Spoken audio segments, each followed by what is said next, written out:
welcome back. We're on episode 13.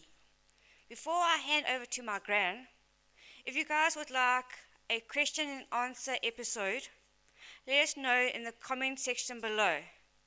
Now over to my gran. Hello, everybody. We're back on our journey.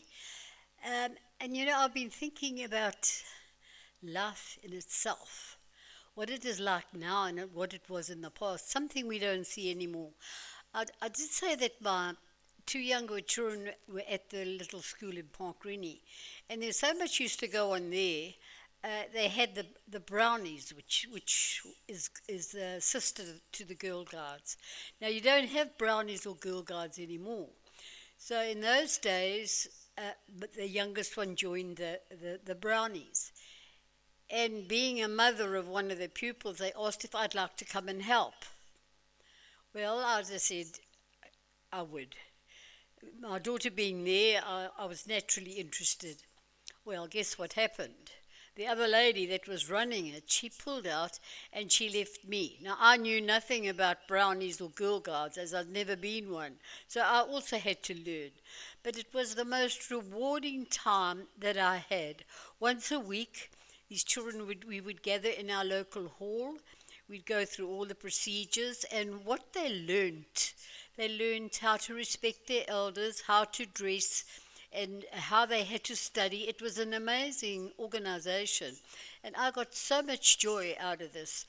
One of the things I used to send them, I had about 17 little girls, and my husband said to me, "Haven't you had enough children? What do you do with all these kids?"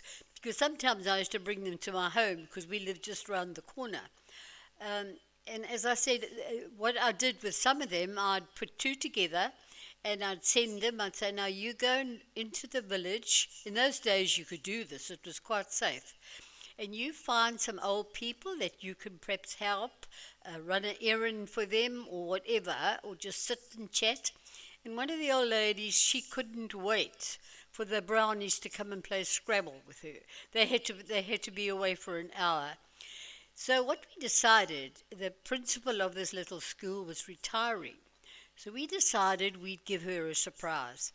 What we did during the year, those that could knitted, and those that could crocheted. And she had a little dog. So the ones that could just knit, they made a little cushion for the dogs, they knitted it. And the other ones, we crocheted squares and joined a blanket together. And we invited the teachers and the mothers and the principal to a concert which we had put on in the hall for her. And while she was there, of course, naturally the children all brought her gifts. My eldest daughter, who worked for the bank, and she was off, it was her afternoon off, she joined forces with me, and we decided we'd give them a surprise. So we, to the melody of Old Lang Syne, we put words, and we just said the brownies would love to sing the song to someone who has been a friendly coach in everything that has made their school days gleam. We wish you lots of happy days and hope whatever you do, your brownie friends will think of you and wish you happy. It ended something like that. Anyway, what we did was we said, "You stand on the stage and you sing to the principal."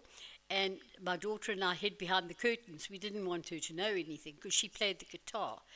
Anyway, they sang this song to her, and she was so touched. She said to them, "But brownies, where did you hear all those lovely words?" And these little kids just shouted, "It was Brown Owl." And I'm a Brown Owl, of course, we had to present ourselves. But that was such a rewarding thing to see the joy that it gave these little kids, and also what it gave the principal. And to know that little children could think of her like that. Because one of the little girls, she was in the lowest standard. She used to forget her hat behind, because we used to have an inspection. And whenever she forgot to clean her nails, she'd hide her hands behind her back. And these type of things you don't see anymore. There's no more brownies or Girl Guides we used to do a collector. They put pennies on the road and put it in a line, and people would come and add onto that line, and whatever they collected would be given to somebody that needed it, the poorer people. And I can remember we had a tea room up here. It used to be the Cafe Erica. The spa is there now. And we were outside the Erica, all these little brownies in their uniforms and putting their pennies down. And eventually the owner came out and he said, this is all very nice, but could you move away from here and go and start your penny somewhere else? It was just funny incidents that used to happen. And it's so sad that the children that are growing up today never have anything like that they could sort of, because they used to get medals if they different things that they did, like their knitting or whatever they could do, and they used to get badges that they used to sew onto their uniforms.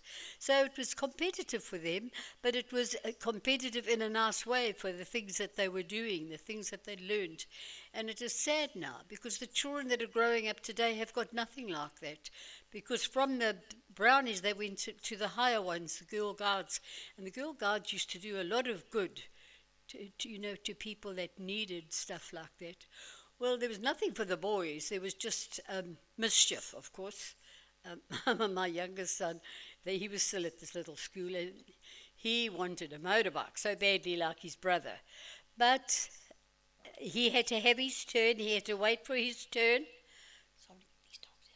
So what I'm going to do for tonight, I've got 2 little animals waiting for me to take them to bed.